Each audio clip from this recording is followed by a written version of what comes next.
গাজল থেকে জাতীয় দল একলব্য আর্চারি একাডেমির রূপকথা। জুয়েল সরকার, রোমা বিশ্বাস, মন্দিরা রাজবংশী, রূপু মণ্ডল, অপূর্ব রায় কিংবা গণেশ টুডুর মতো বহু কৃতি তীরন্দাজ উঠে এসেছে মালদার গাজল থেকে।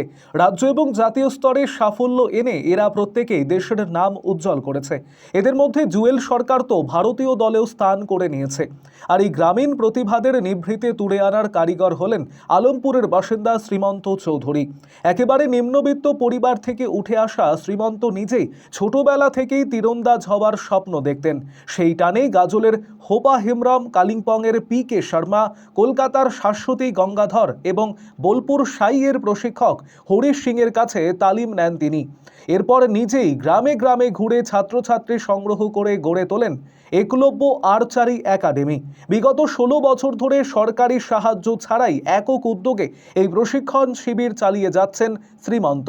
তবে সম্প্রতি রাজ্য বাজেট পেশের সময় অর্থমন্ত্রী স্বপন দাশগুপ্ত ক্রীড়াক্ষেত্রে সফল সংস্থাদের জন্য বিশেষ আর্থিক বরাদ্দের কথা ঘোষণা করেছেন। সরকারের এই নতুন সিদ্ধান্তে দীর্ঘ বছর পর কিছুটা হলেও আশার আলো দেখছেন এই নিরলস ক্রীড়া শিক্ষক। তার হাত ধরে আগামী দিনে গাজল থেকে আরও বহু তীরন্দাজ দেশের মুখ উজ্জ্বল করবে, এটাই এখন সকলের প্রত্যাশা। আরও আপডেট থাকতে আমাদের ভিডিও শেয়ার ও ফেসবুক পেজটিকে লাইক করে ফলো করে দিন। এটা মাঠের নাম হচ্ছে ঝুমুরতলা। এখানে আর্চারি শেখানো হয়। এই একাডেমিটার নাম আমি শখ করে দিয়েছি একলব্য আর্চারি একাডেমি। এখানে বেশ কিছু গ্রামের ছেলেমেয়ে এবং কিছু এদিক ওদিক থেকেও এসছে দূর থেকে, তারা এখানে প্রশিক্ষণ নিচ্ছে। তাদেরকে আমি চেষ্টা করছি, পুরনো দিনে আমি যাদেরকে আবার তুলে ধরেছিলাম, যেমন জুয়েল, রোমা বিশ্বাস, মন্দিরা রাজবংশী, চুমকি মণ্ডল, রূপু মণ্ডল, অপূর্ব রায়, গণেশ টুডু, আরও অনেকে রয়েছে যারা আমার হাত ধরে আজকে প্রতিষ্ঠিত হয়েছে এবং উচ্চ স্তরে খেলছে। এবং তারা কোন কোন লেভেলে খেলছে? ইন্ডিয়া হয়েও খেলেছে, ইন্টারন্যাশনাল খেলেছে, এশিয়ান গেমস খেলেছে, ন্যাশনাল, স্টেট সবগুলোতে তাদের মেডেল রয়েছে। এবং প্রায় দেখা গেলে যদি ওয়েস্ট বেঙ্গলের মধ্যে দেখা যায় বর্তমানে পজিশনগুলো প্রায় বাচ্চাদেরই ওই আমাদের গাজলেরই ছেলেমেয়েরা যারা মেডেল নিয়ে আসছে রাজ্যের হয়ে। এই যে এখানেই শিখছে তারা? হ্যাঁ, এখানেই শিখতো। যতটুকু আমার পক্ষে সম্ভব আমি শিখিয়েছি। যেহেতু আমার কাছে কোনো সরঞ্জাম সেরকম উন্নত মানের নেই, তাই আমি তাদের ভবিষ্যৎ নষ্ট না করে তাদেরকে উচ্চস্তরে যাদের যেখানে ভালো ইকুইপমেন্টস পাওয়া যাবে সেই জায়গায় আমি তাদেরকে এগিয়ে নিয়ে যাই। সেখান থেকে তারা আবার খেলে তাদের মেডেল হচ্ছে। কোথায় গিয়ে তারা ট্রেনিং নিচ্ছে? অনেকেই আছে যারা ঝাড়গ্রাম একাডেমিতে রয়েছে, অনেকেই আছে বোলপুর সায়ে রয়েছে, অনেকেই কলকাতা সায়ে, আরও বিভিন্ন জায়গাতে আমি তাদেরকে শিফট করে দিয়েছি, কারণ আমার কাছে উন্নত মানের কোনো সরঞ্জাম নেই।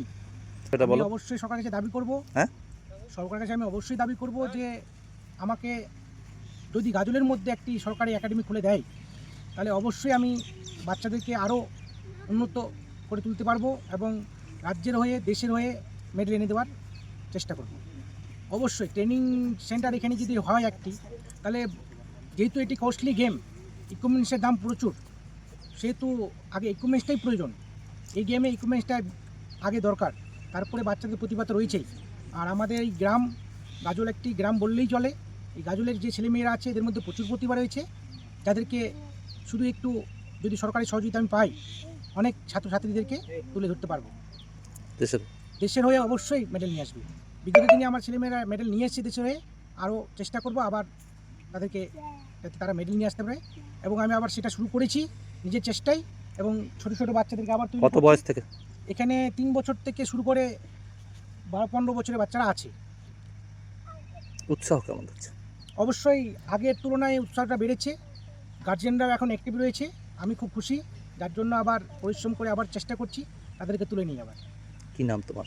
আমার নাম শ্রীমন্ত চৌধুরী, বর্তমানে আর্চারি কোচ। তুমিও তো শিখেছিলে এর আগে কারো কাছে? হ্যাঁ, অবশ্যই। আমি আমার প্রথম শিক্ষা আমারই গাজলের একজন কোচ হোপা হেমব্রম। পরবর্তীকালে আমি আমার যে কোচ পেয়েছিলাম তারা রয়েছেন, পি.কে. শর্মা রয়েছেন, শাশ্বতী গঙ্গাধরের অবদান অবশ্যই রয়েছেন, যার জন্য আজকে আমি দাঁড়িয়ে আছি। আমি একজন গ্রামের ছেলে, আমি যখন প্রথম একা যেতাম আমাকে কেউ চিনত না বা আর্চারি সম্বন্ধে কোনো ধারণা দিত না। শাশ্বতী গঙ্গাধর একমাত্র আমাকে সেই রাস্তা দেখিয়ে দিয়েছেন এবং বলেছেন যে আমার ফোন নাম্বার নিয়ে যাও, কখনো তুমি যদি বিপদে পড়ো আমাকে অবশ্যই ফোন করবে। পাশাপাশি হারিস স্যার রয়েছে, আরও অনেকে রয়েছে যারা আমাকে অবশ্যই সাপোর্ট করেছে। আর আমি আজকে এই সাপোর্টের পাওয়ার জন্য এই বাচ্চাদেরকে তৈরি করতে পারছি। একটু বলো।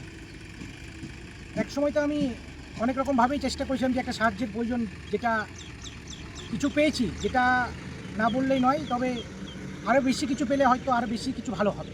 অল্প কিছু পেয়েছি, তাতে আমি 12 থেকে 15 জনকে মেডেল এনে দিয়েছি, রাজ্যের হয়ে, দেশের হয়ে। আরও যদি ইকুইপমেন্টস পাই তাহলে আরও বেশি মেডেল এনে দিতে পারবো, দেশের হয়ে মেডেল এনে দিতে পারবো। ঠিক আছে।